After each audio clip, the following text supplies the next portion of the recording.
Hi sewing friends! My name is Alice Murray. Welcome to my channel, Murr-made Designs, where every day at 7 a.m. I show you another make for 365 times. And this is day 150. We're whittling her down. Why am I doing this? Why should you watch? Well, those are two very good questions. I'm doing this because I am a beginner sewer who loves sewing and want some other people to sew with me, to embrace sewing, to come along on the journey, to give me feedback on what I sew, to tell me things and help me learn, and who I can share things that I have learned with. So that's what we're doing here. I try to keep the videos short and sweet and a little entertaining, and at the very end I'll give you a tip or something in my grateful thread. So today, this week, we are doing a series of 7 refashionings. This is the 5th one, and I'll show it to you and then we'll talk about it.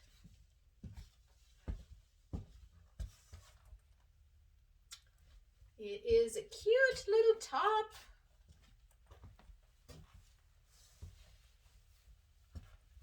You've probably noticed how I say the same things over and over again, like cute little top. Well, what can I say? It's cute.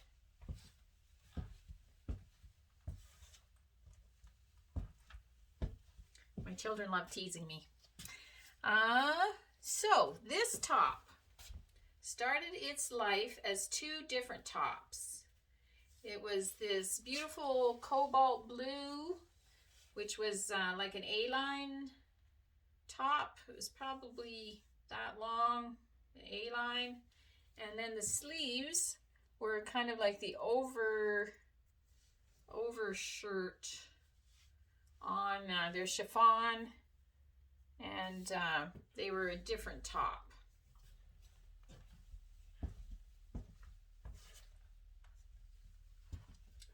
So I thought these 2 colors went together okay. This top also had this, it's pleather, it isn't leather, with the grommets in it in black and the zipper, and I just couldn't see how I could cut that out of there and do what it was I was hoping to do. And what I was hoping to do was Newlook 6656. This is also a cute little top. I have made this top previously. It has these real statement sleeves on it. You could make them without the sleeves. It has like an empire waistline and a gather rather than darts. It has a gather in the front. It has darts in the back. You can make it so the back is open, but I would never do that. So I have made this before, and I will link that video at the end of this video so that you can look at what it looks like made out of other material.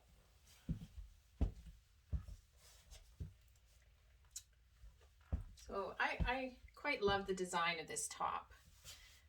You can see the empire waist and the gathering. And what I did is I laid out the pattern pieces on top of here and chopped off the other top at the right height.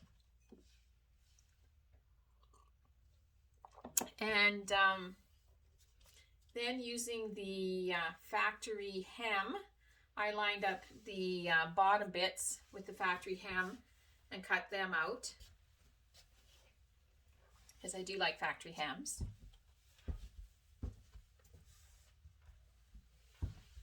And then I put some darts in the back and sewed it together again. I put some of the chiffon, I just wove it through the grommets to kind of make it all kind of match.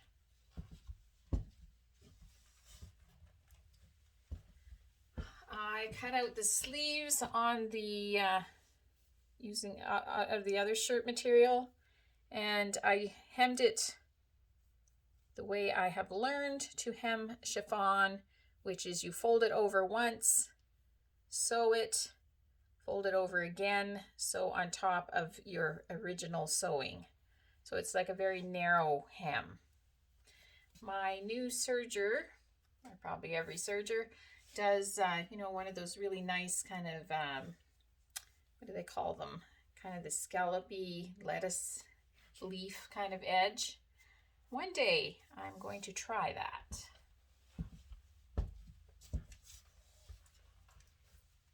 So yeah, it worked just fine.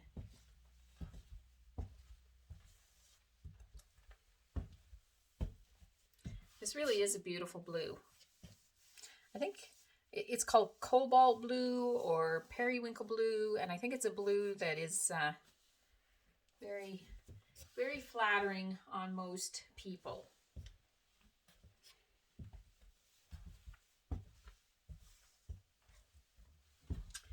And these two shirts, and in fact, I think all of the refashioning I'm doing this week is from pieces that, from garments that someone has gifted me. Thank you, people who have done that, or out of my own closet. So, so yeah, this was free to me.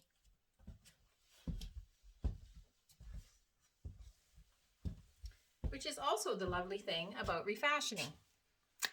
So today in my Grateful Thread, the tip I want to give you, something I've learned that helps me sew faster. If you're making 365 things, you certainly learn the tricks for sewing faster. So I want to talk about putting in darts. This has darts in the back. When I put in darts in the back of something, what I do is I fold it in half, or if I put fisheye darts in the front of a garment that I make, I fold it in half.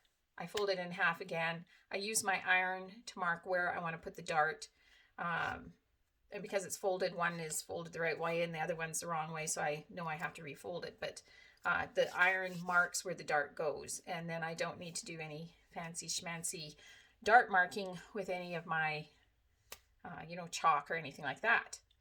If I am sewing a garment that has bust darts in it, what I do, this doesn't have bust darts in it, but because it has this gather, but if I was sewing something with bust darts in it, what I do for that is I take the pattern while it is pinned to the material.